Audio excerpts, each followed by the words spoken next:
So I want to make this pretty quick. And yes, my hair is all grown out.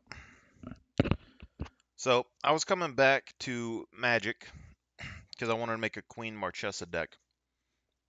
And I learned that the Lord of the Ring cards are coming out. And I didn't buy any Warhammer cards when Warhammer came out because even though I like the Warhammer lore, I wasn't 100% certain on buying any Warhammer type cards. But with Lord of the Rings,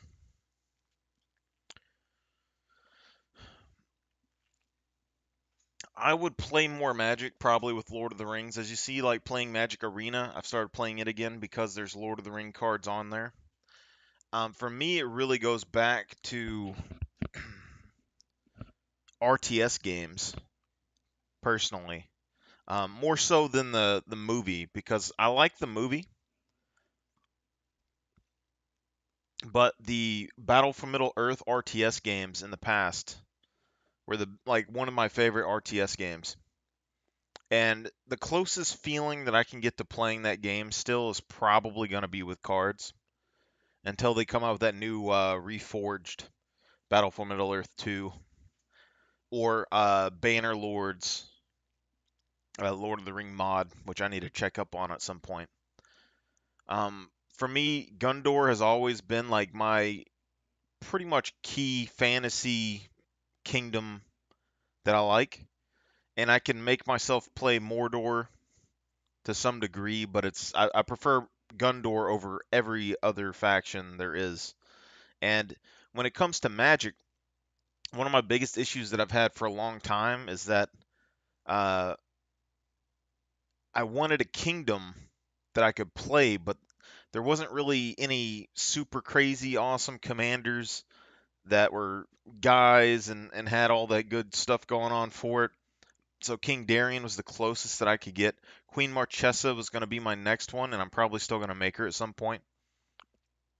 But when it comes to Lord of the Rings, the other thing is that I don't have a solid grasp when it comes to Magic lore on like separating the cards into certain areas. Like I would use any card from any area to build a deck. When it comes to Lord of the Ring decks, though, I'm much more inclined to build decks only using Lord of the Ring cards.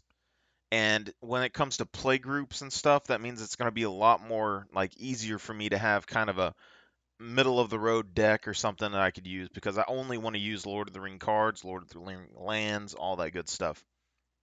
Now, to tell you what's going to happen, I've watched a few different streams of people like opening collector's packs. Only seen like one person get an elf ring out of one of them. It wasn't even serialized. Um, I'm not much of a collector, and I'm not much of a like cards salesman at all. But what I want to do is build a collection of all of the Lord of the Ring cards, and then I want to build divided decks into like Rohan or the Fellowship because I'm starting off. We might have to combine the Fellowship, the Ents, and Rohan all into one deck.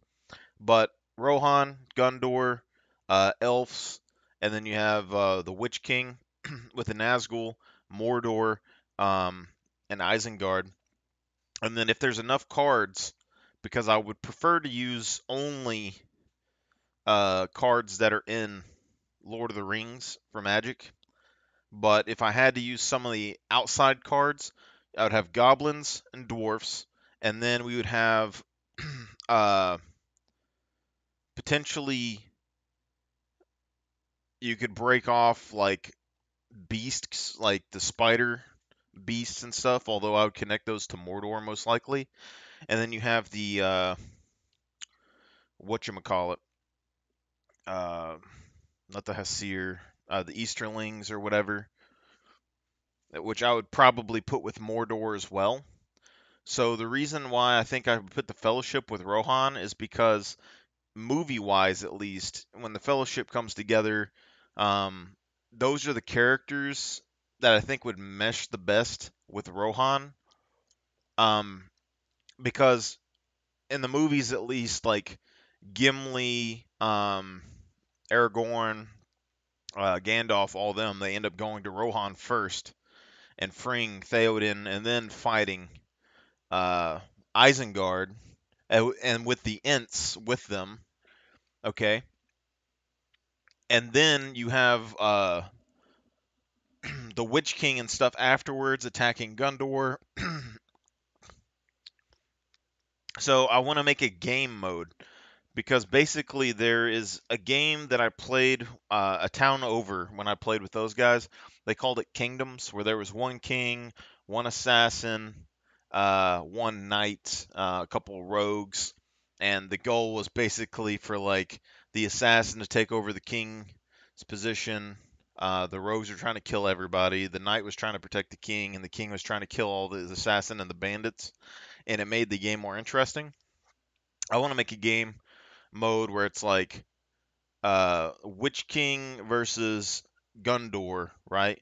And then whoever wins out of that fight gets to join into the overall battle to fight against good and evil. All right, so we could potentially do this with 3v3 starting out, and then if we can build more decks for it, I want to be able to make like a 5v5 situation maybe. So you'd have five 1v1 duels, and then you'd get to combine over into your next fight, which I think would be pretty nice. And in that case, like board wipes, you'd be able to target like one army or something with a board wipe instead. So change the rules a little bit. But watching these streams and stuff of people opening these cards, the thing that bothers me is that you have like these Pokemon channels and stuff, and they go in there and tell you like, "Hey, this is the Pokemon channel, but I just felt like, trying something new, and I don't know nothing about Magic, but I just want to see what happens and if y'all like it or whatever." It's that stuff's like it's like a beating around the bush because we know that they got the magic cards because they're looking for the expensive card to pull or because they're a fan of Lord of the Rings, you know? And then they'll put things on their video that's like they'll put like the one like a whole lot and like two or three sentences I'll have like the one like in a phrase or the one ring or something on there to like draw attention to it for clickbait. I don't like all that marketing tactics and stuff, so I'm gonna post stuff like this talk. Nothing super crazy. Um, I have got basically I was buying the commander deck for humans and Mordor, and then I was gonna remove those and then just buy all four of them the other day, but I decided to keep that, so I'm gonna have two human decks, commanders coming in, and then I will have one of the elves and then one of the was it Sauron potentially, and I'm gonna keep those as themselves for a while, and then eventually I might separate everything. So Sauron will have his own deck, Saruman will have his own deck, the Witch King will have his own deck, uh, goblins potentially. I might stick the Balrog with the goblins though. I know that sounds a little bit weird, but movie wise, like the Balrog showed up in the Mountain of Moria, I believe, with the goblins. I believe it was goblins that attacked them. I'm a little fuzzy, but I think it was goblins in there. And so Balrog, I think, would be a cool commander to have for the goblin forces. Dwarf wise, though, I don't know exactly how we'd get that to work, which is why I'm not worried about goblins and dwarfs at the moment. But if I do get this to separate, one of the other reasons why I wanted to get my two of the human decks and stuff as well, though, is because I'm gonna have a human deck that's probably based on the movie. I don't necessarily like the white black steward that they have for that. That really bothers me.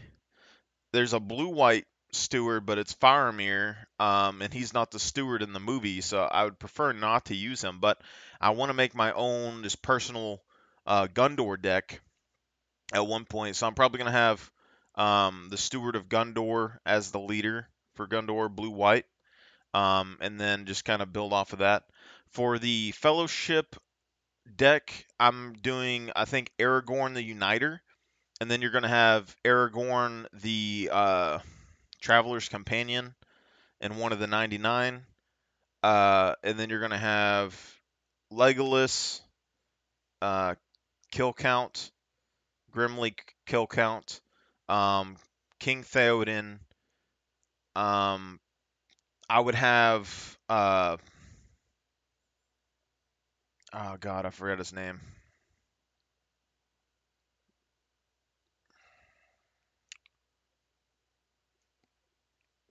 Elrond in there. Boromir would be in there. Probably put Faramir in there. Um, Ormir or whatever his name is for the Rohan would be in there as well. So it'd be a bunch of legendary creatures with all that stuff. But the main bulk of the army would have like Rohan and Ents and stuff. All that would be in the Fellowship deck to kind of round out that versus Isengard, since Rohan is who fights Isengard, and then the Ents were involved in Isengard.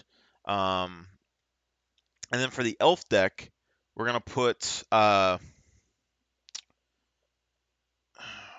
don't know why these elf names keep slipping my mind, but uh, the elf that Aragorn marries is going to be the leader of that deck. And you might be thinking like, oh, why would you put her as the leader when you have Elrond? Well, the thing is, like movie wise, Elrond might have stayed and fought in the wars and stuff and all that stuff and reforged the sword, but it was his daughter that got him to do all that. He was giving up. She was the one kind of in charge of everything, keeping everything in motion, the one that helped Frodo, all that stuff. So Elrond is the secondary character in my mind when it comes to the elves. So she's going to be the commander. I'm going to find a way to make her the commander. Galadriel could be in that deck, but she'd probably be in the Fellowship deck. And I think that's how we're going to separate it. When it comes to how we're going to do this, I'm going to tell you straight out, I'm opening the decks. Basically, I'm buying collector packs, at least one box. I'm getting 6 of the commander decks, which have collector sample packs, which I don't believe can contain the ring. But then in next week, I'm going to buy 2 gift boxes, which will have 1 collector pack in each. And that's the subtotal of everything I'm probably going to buy for this. Now, the reason why I'm getting the collector box, one, it's just for the offshoot chance that the ring happens to be in there.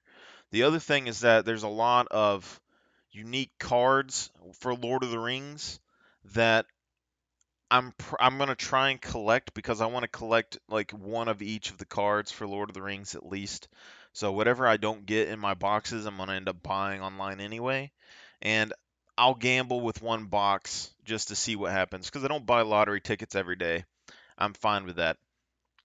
The other thing is that I want this because specifically just my ties to the RTS game. I really like Lord of the Rings, like the RTS. I wish they like RTS wise, it's probably one of the best RTSs that I can recall off the top of my head. Just the ability to have heroes, the different factions and how they were fighting. You had all the lines from the movies that like sounded really cool, and they had it kind of um like it didn't sound like a game. It sounded like the real movie lines in the game, sort of with like an echo.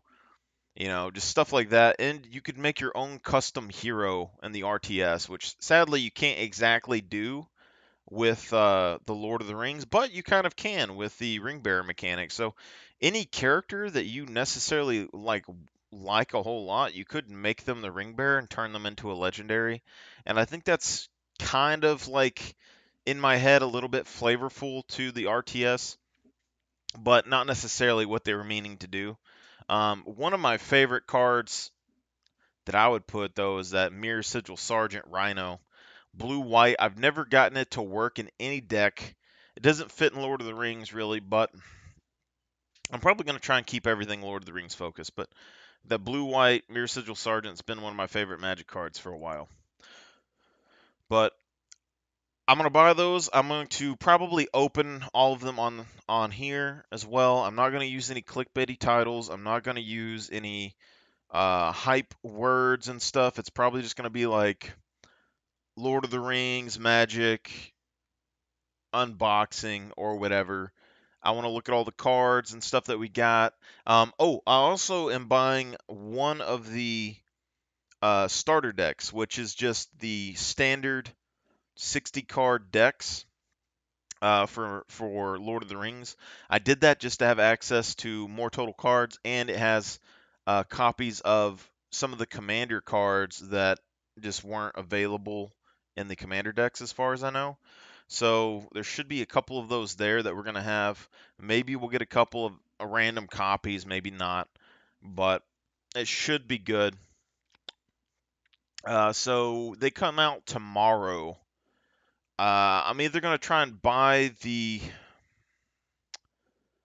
booster tonight. I'm watching some videos just to see if anyone randomly pulls the ring cards. I'm just kind of looking to see like what's the odds. Like all these uh game stores and everything else that have been opening packs, they open like, 15, 30 packs or something in a row. And when you look at it, you get and there is also the possibility that maybe there's like a clause somewhere that makes it to where they can't show you who gets the ring until like after everything's like already out and about, or maybe the ring isn't in circulation yet. But out of all the videos I've seen of people opening the boxes so far, I've seen maybe one or two just plain basic elven rings out of like a lot of boxes. So it seems like the odds are fairly small. But I like the artwork. I want all foil of the cards for Lord of the Rings if possible. And also one of the cards that I want's like the full art foil of like the Knights of uh it's the blue white knight card. I forgot what it's called. But I like that card art better than like the Magic Arena card art. The other thing is like with the starter deck, you do get a couple of Magic of the Arena. You get like a code or something for it, so that's going to be good. But either tonight or tomorrow on release, I'll get a collector's box, and then next week I will try and get two of the gift boxes. The reason why I want the gift box, one, they have basically one collector booster pack in each of those, which I'm tempted just to not even get the collector box and just get like four of those gift boxes because they're like half the price. You get one pack, which is like not the biggest deal, but it's also like, it's a one in a million shot that you'll get the card that you want. But you also get 20 foil lands in each of those. So if you got four, I would get 80 foil lands, potentially, enough lands to make a good deck that are all foil, which I like. And I think all the card art for the Lord of the Rings stuff is like really good. The other thing is they have like some oversized extra dice, and they have um, life counters, and they have booster packs inside of there. I think it's like 10 or 15 booster packs or something, which is a decent value for me, I think personally. And you also get something else, I don't recall. But I'll either get the collector booster and the next week get two of those, or I won't get the collector booster box and I'll buy like four of those gift bundles. Just because I need the dice and everything else. So yeah, but this is just a quick talk on it. I don't want to be clickbaity. I purposely go out of my way not to use any marketing tactics or anything like that as best I can. If I do end up the very very off shot chance that a ring pops up, um, I'm personally not in the field of people should just have that and just sell it to some collector for like $1 million. My thought process on it is whoever gets it, if you could somehow put a legal document on it and make it more part of the community where it can only be like sold or given away through raffle or something, so it's always randomized, I think that would be really cool instead of just having like one person buy it and like stash it forever. But maybe that would be better for the overall game as if somebody just hold on to it. But I think just being able to like, if one person has it, they sell it, they want the money, you get like $2 million, and then it's stuck in somebody's house for 1,000 years and never moves. I mean, that's great and all, but it's also kind of boring. Whereas like if you had a legal document attached to it and someone wanted to sell it and say they had to do like a dollar raffle and 1 million people go in there for a raffle, a random person gets it, boom, y'all each toss $1 in for a chance to get that ring, and then someone gets it. Maybe they hold on to it, maybe they don't. Maybe there's like a time clause on it where you can only have it for so long. Like maybe on the document you have it to where it's like anyone who owns this ring can only own it for so much period of time before you have to sell it. Otherwise, blah, blah, blah, blah, blah. And then the ring can just kind of bounce around owner to owner. But eventually it'd probably get destroyed or lost or whatever. I'm sure that's probably what happened. All right, but I'm going to hop off here now as a quick little thing. I did get this package today. I think it's card sleeves, though. I don't really have any uh, Lord of the Ring card sleeves. I don't even have any excess card sleeves laying around, so.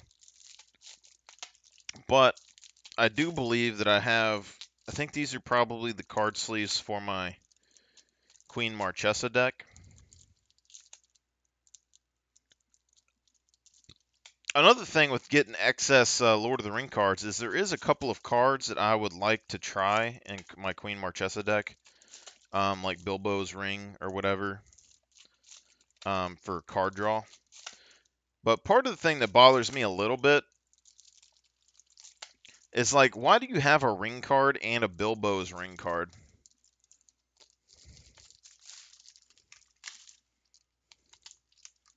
Like, they should know the one ring and Bilbo's Ring, at least movie-wise, is one ring. Yeah. So if I do any sort of thing over this, I'll probably. These sleeves look really big. I'll probably show it on here just with my crappy cam. But these sleeves right here are for my Queen Marchesa deck, which I plan on getting proxies for at some point to change the card art to be more dark. And you can see like on here, there's a picture of a like a dark knight with a dragon in the background. And my plan for the Queen Marchesa deck has been pretty simple this whole time, even though everyone says it's pretty terrible. And that's simply to have like assault armor, and be able to like give people creatures and then force them to goad and attack each other like just a chaotic war front. And then Queen Marchesa, I'm going to turn into like a Dark King guy. And then we're going to have Bladewing Dragon, who, when he attacks, you get like a 2/2 black zombie knight with menace and something else per creature in your graveyard. So essentially, I'm going to take my creatures that when they attack produce more creatures, make them attack my enemies, get them to goad, and then attack each other. There's also a sword that does something like that. So if I put a sword and you attack and it goads somebody's creatures, and then you put assault suit on it, and I attack somebody, then they're goaded. They have to attack next turn. So then my creature would go to them. They would have to attack, and then they would hit their enemy. They would get goaded, and then I would give them the creature. They would have to attack.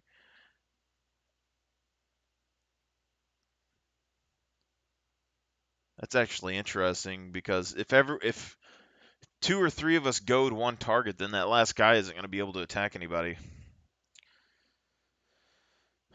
But yeah, I'm gonna hop off. This is a short one talking about Lord of the Rings stuff. Those things are expensive though, so y'all guys have a good